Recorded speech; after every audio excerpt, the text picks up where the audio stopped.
E nós poderemos ver que a reencarnação deixou de estar presente nos santuários do templo para ir, por exemplo, para a Universidade da Virgínia, nos Estados Unidos, através de um pesquisador extraordinário, o Dr. Ian Stevenson, que depois de pesquisar a probabilidade da reencarnação, utilizando-se da metodologia científica de laboratório, escreve uma obra basilar, 20 Cases Suggestive of Reincarnation, aquelas 20 probabilidades, 20 possibilidades da reencarnação. E logo nós somos fascinados pela presença de um grande parapsicólogo indiano, o professor Dr. Ramendra Nath Banerjee, que veio da Índia para aquecer a América e tornar-se amigo íntimo de Ian Stevenson, e no Brasil, do grande cientista Hernani Guimarães Andrade, que desencarnou há aproximadamente 8 anos, e aqui em Bauru ele mantinha um dos maiores institutos de investigação de reencarnação do mundo. Basta lembrar que Hernani Guimarães Andrade, engenheiro, faz uma tese sobre o perispírito, exatamente dentro do conceito do peso atômico, e tem a maior coleção de casos confirmados de reencarnação, a ponto de Banerjee e a Stevenson e outros virem estudar as suas pesquisas que honram a nacionalidade brasileira. Então a reencarnação tornou-se um enigma, e ao chegar aos Estados Unidos, na Universidade da Virgínia, no setor de psicologia, esse notável indiano fez uma proposta que tentaremos resumir. Ele fez uma pergunta: a reencarnação para o Ocidente é uma interrogação fantasiosa. Quando qualquer um de nós pensa em reencarnação, logo assume uma das 4 possibilidades seguintes. Primeiro, a pessoa diz: eu não creio na reencarnação. É uma tese. Segunda, não creio na reencarnação, porque a minha religião não admite a reencarnação. Terceira, eu creio na reencarnação. Quarta, não tenho um ponto de vista afirmado, porque eu nunca investiguei, então eu não sei. Eu tenho caráter científico e somente acredito naquilo que investigo. Banerjee, então, faz uma análise que nos permitimos utilizar no seu pensamento com o nosso próprio pensamento. O primeiro grupo é daquelas pessoas que falam o de que nunca tiveram conhecimento. Eu não creio na reencarnação. E daí? Não é o fato de crermos ou não crermos que a realidade existe ou não existe. Quando é que nós passamos a acreditar em micróbios? A partir do século XIX, da segunda metade.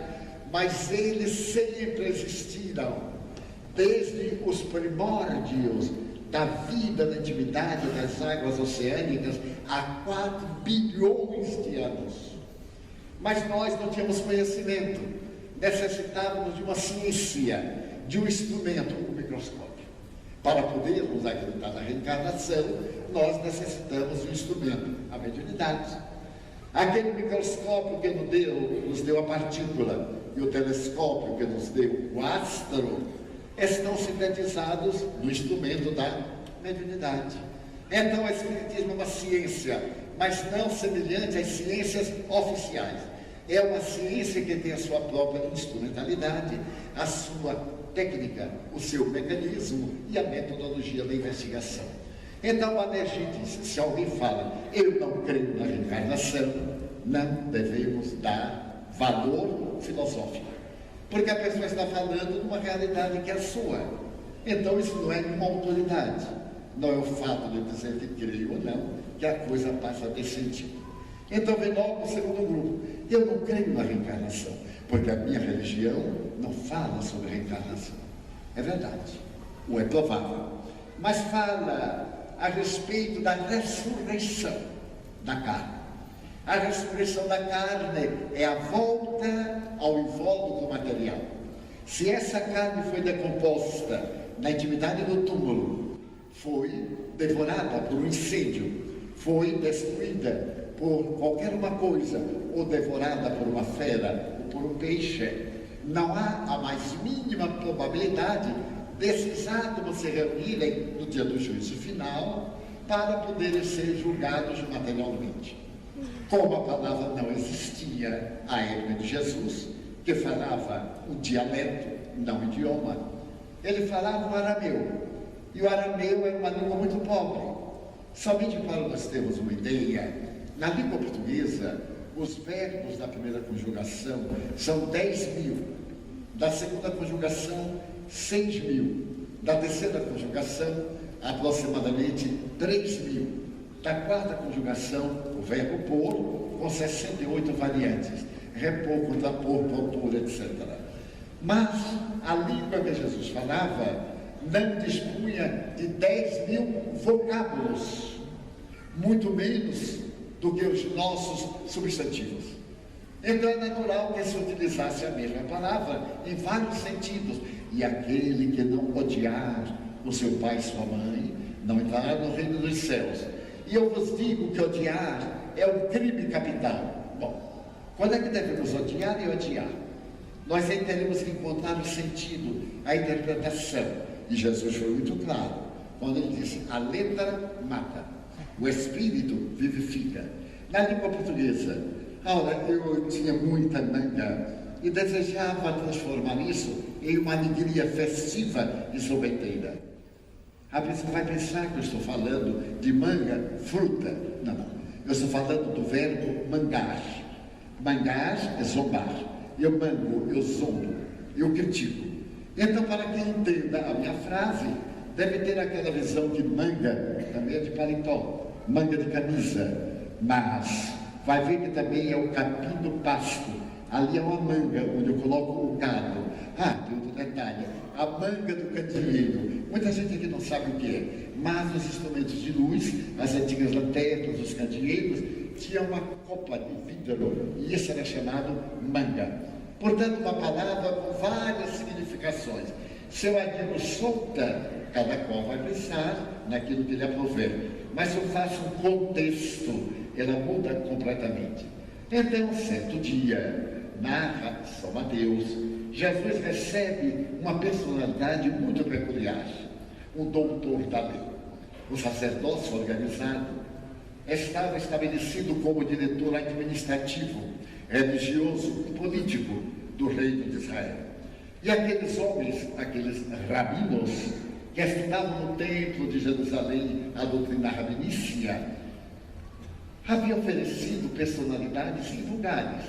E entre esses, havia um deles chamado Nicodemos, que era um homem lógico e que tinha suas dúvidas, porque na Torá, um dos livros sagrados dos judeus, a reencarnação faz parte da cultura ancestral de Israel.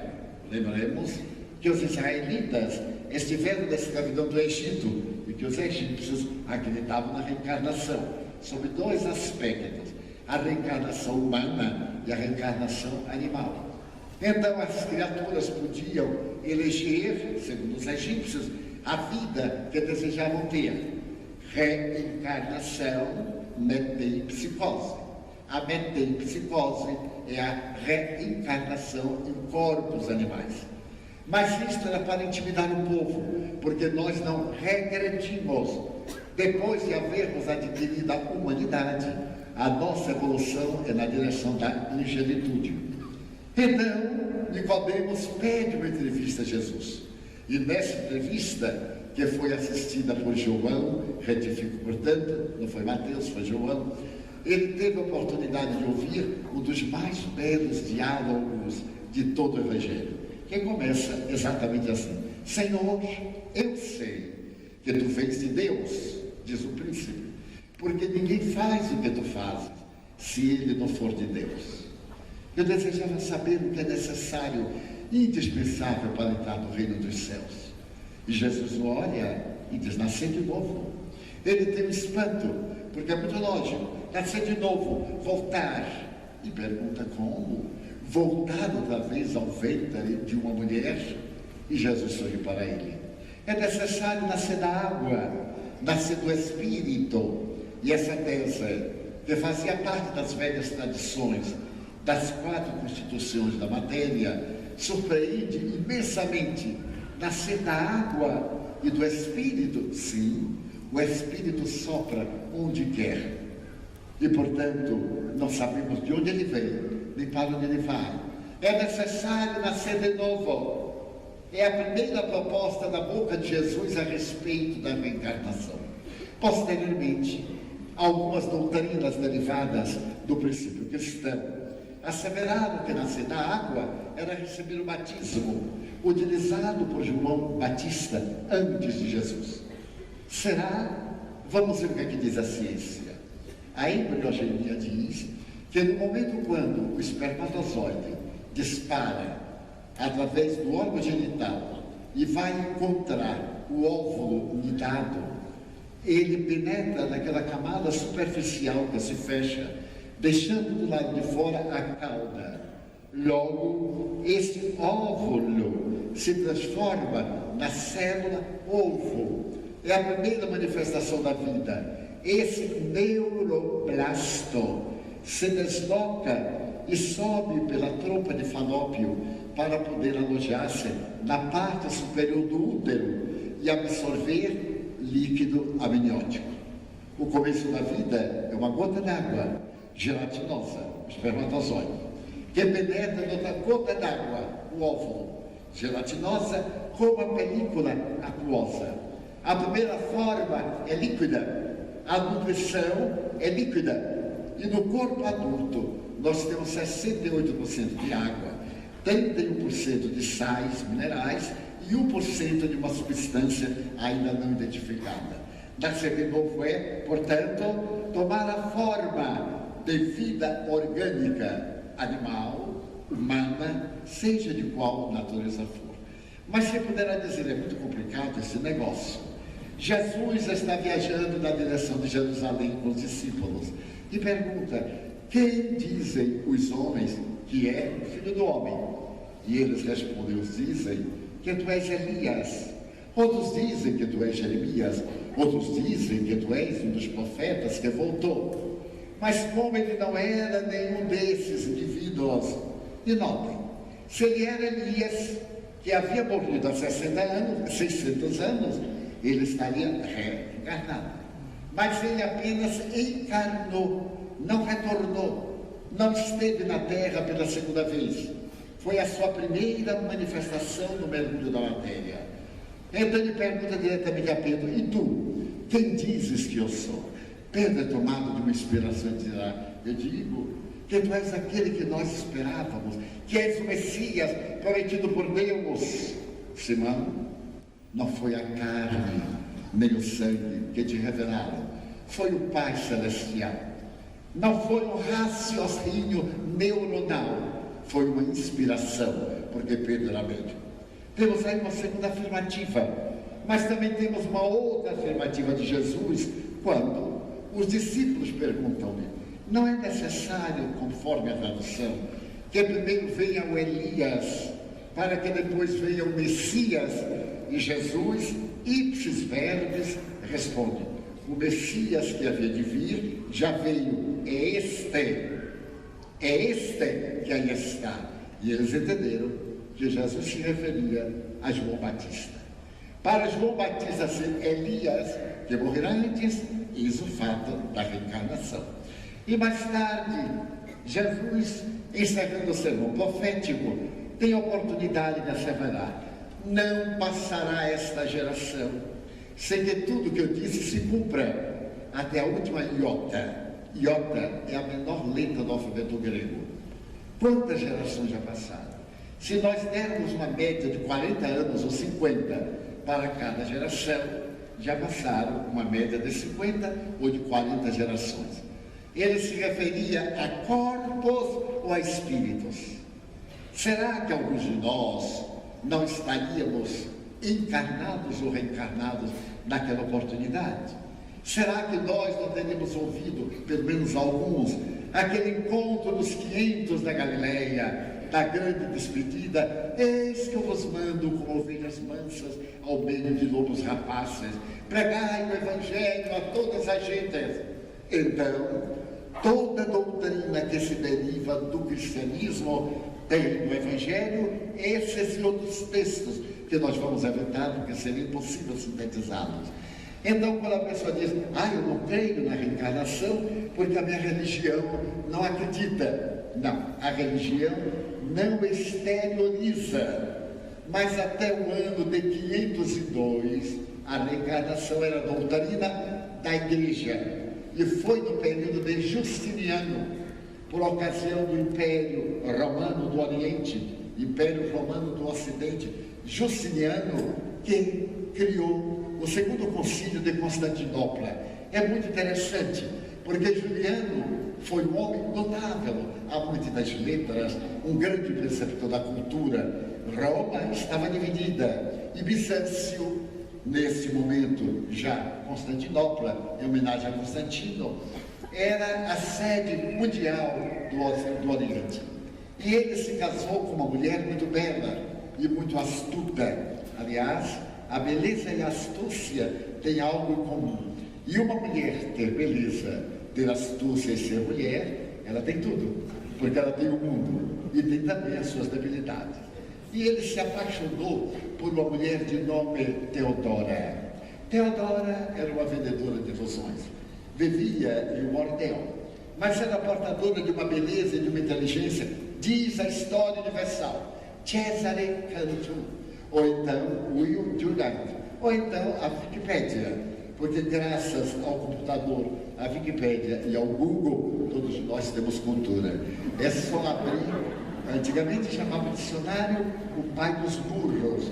Então agora nós é só abrir no Google e até perguntar, olá querido, e ao casar-se com ela, gerou uma questão sociológica, porque a meretriz se transformou em imperatriz. E as suas colegas começaram a dizer que a sua era uma profissão muito grata, porque dali saíra a imperatriz de todo o Império Romano do Oriente. Mas ela, como mulher caprichosa e magoada de ser lembrada do passado, mandou matar a todas as meretrizes de Constantinopla. A severa estatística, que eram 552, eu achei até um número reduzido de bom procedimento, apenas 552 mocinhas alegres em Constantinopla, mas vai lá, é o que diz a história. E naturalmente o povo que acreditava em reencarnação reagiu dizendo que ela teria que pagar esse crime, teria que renascer 552 vezes. Não é exatamente assim, mas era a versão popular, e ela é revoltada.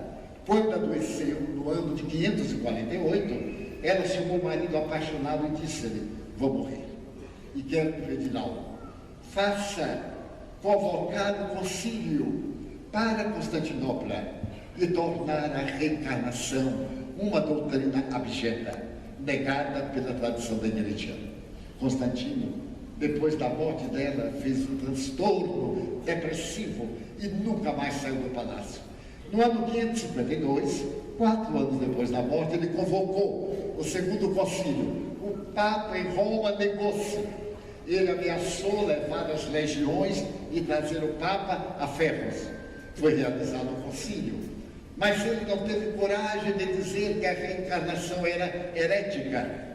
Havia, na chamada Escola Neoplatônica de Alexandria, um notável sacerdote chamado pai da Igreja Primitiva, Orígenes, Tertuliano, Agostinho de Hipona, eram chamados pais da Igreja Cristã Primitiva, neoplatônicos. E os neoplatônicos eram reencarnacionistas.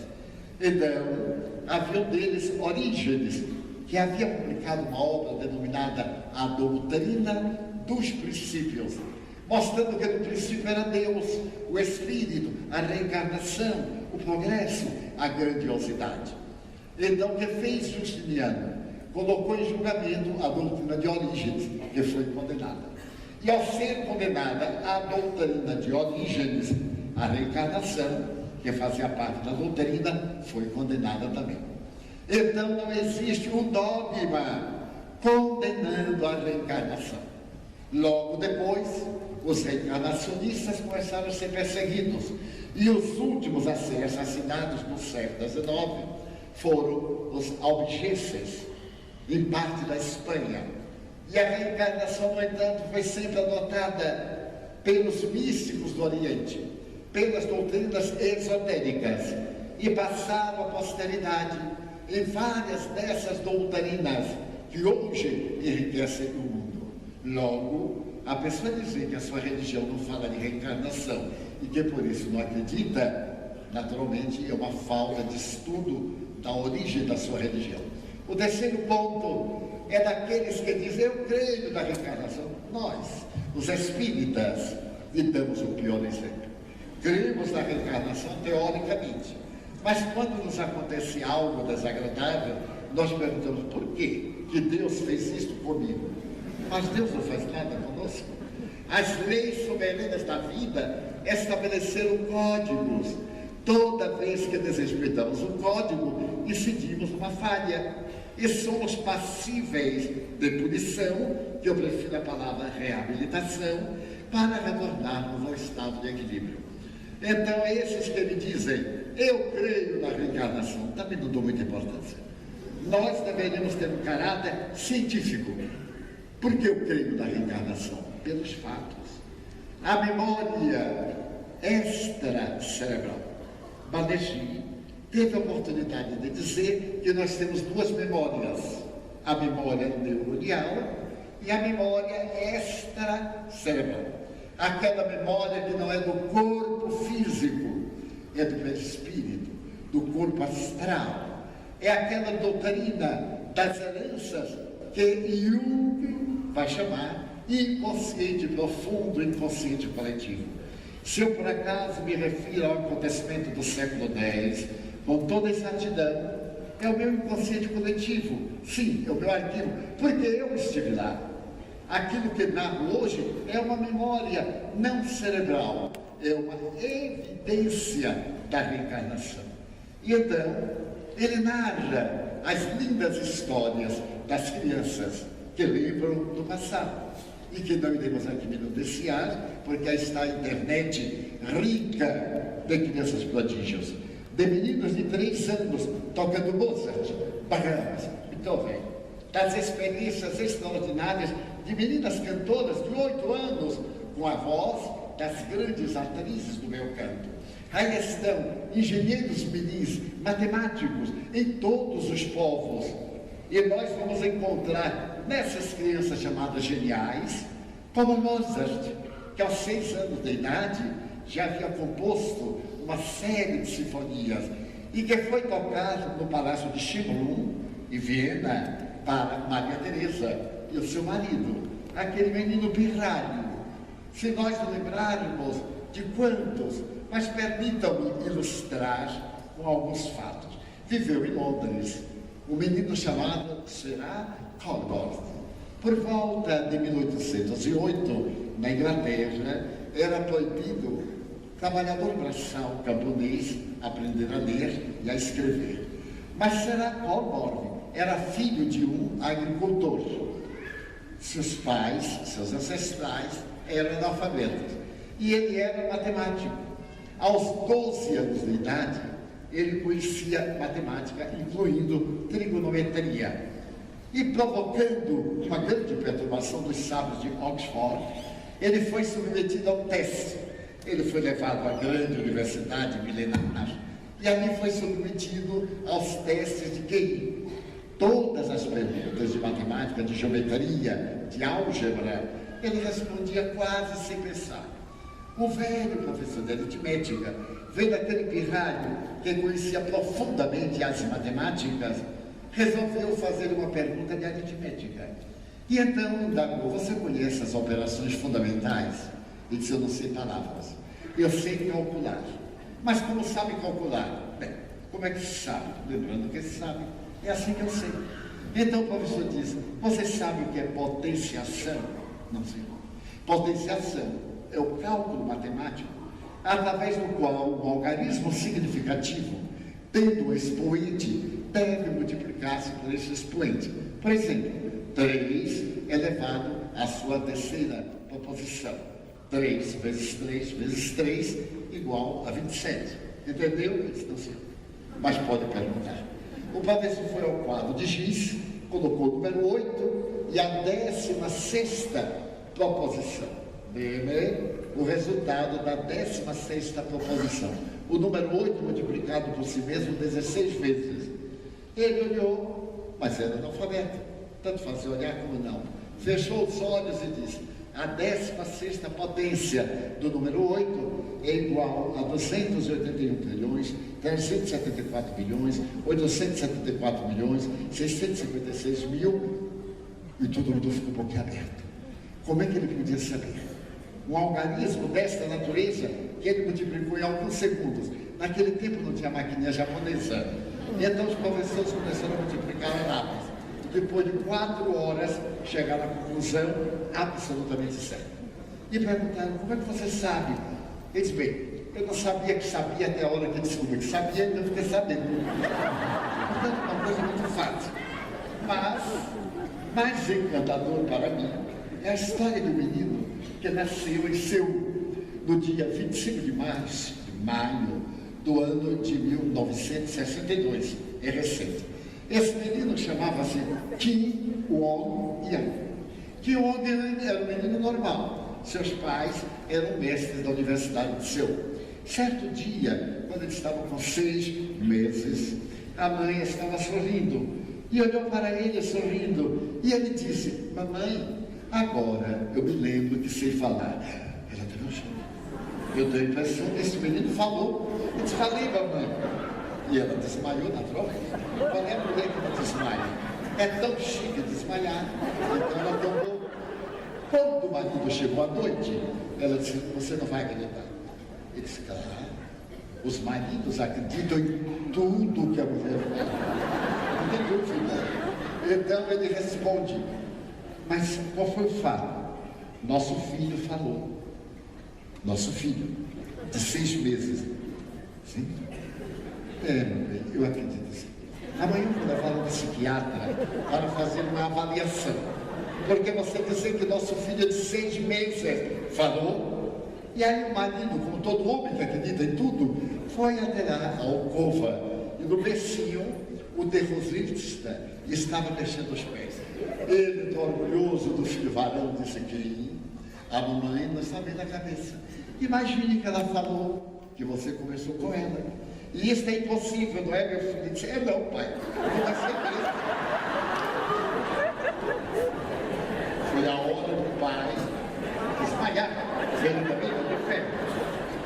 E acostumaram-se. Quem conversava? Quando ele completou 9 meses, ele disse: mãe, eu agora me lembro de você escrever. Ela pegou um papel, um lápis e deu-lhe. Ele se deitou no chão e escreveu um poema, que é traduzido do coreano ao português, diz mais ou menos assim, versos brancos.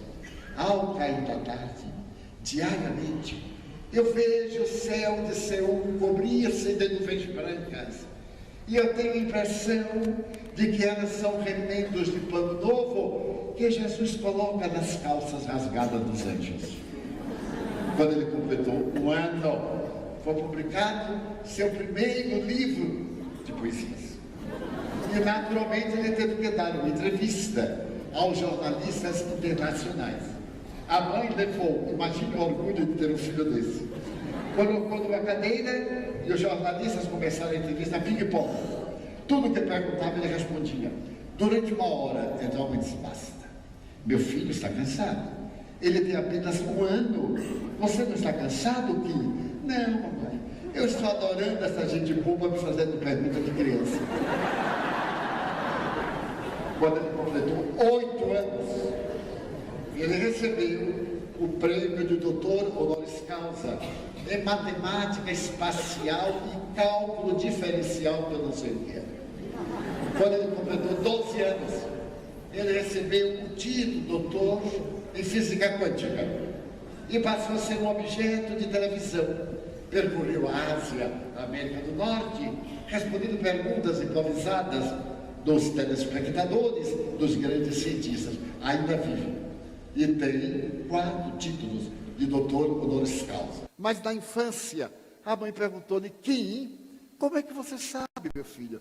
Ele disse: mamãe, é uma coisa eu nunca soube que sabia. Mas depois que eu respondo e estou sabendo, aí eu vi que eu já sabia. quase a mesma resposta. Nós ficaremos deslumbrados com essas crianças. Mas quando nós vamos cuidar da tese dos transtornos mentais, da esquizofrenia, às vezes do autismo e de outras expressões de natureza psicológica, na área dos transtornos emocionais, temos que apelar para a reencarnação. Naquela área que Allan Kardec denomina as obsessões, a interferência de seres perturbadores em nossa vida material. E a pesquisa mais notável foi realizada por um jovem médico tcheco-eslovaco, no mês de julho de 1955, na Universidade de Praga, no seu país. Este homem pesquisou esquizofrênicos e depois de lhes dar uma substância de ácido lisérgico número 20, eles entraram no estado alterado de consciência. Nesse estado alterado de consciência, eles começaram a perceber a causa, o fator psicopatológico da esquizofrenia.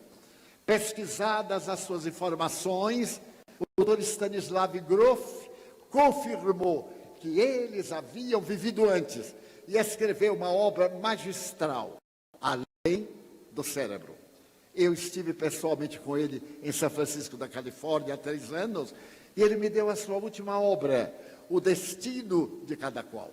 O destino está escrito em nós. Então a proposta nossa nesta noite, a respeito da reencarnação, sintetizada em algumas palavras um pouco complicadas na linguagem científica, é para mostrar que nós podemos ser felizes ou desventurados, como disse Jesus, através de uma escolha. Manter o ego, manter os nossos idealismos castradores, as nossas heranças do passado, que nós transformamos em códigos de lei sem nenhuma estrutura de validade. Essa denominado preconceito social, fazer porque convém à sociedade. Mas qual sociedade? Aquela sociedade que corrompe, que indignifica, que se permite a luxúria. Nós temos deveres para com a consciência. E Allan Kardec perguntou aos espíritos venerandos onde se encontra escrita a lei de Deus. E eles responderam na consciência. Questão 621. Deveremos trazer o Evangelho do Mestre para o nosso cotidiano. Deveremos fazer a viagem de retorno às praias monumentais de Cafarnaum, às areias escaldantes da Betsaida, às avenidas imensas de Magdala, para podermos falar com Maria, a pervertida da cidade.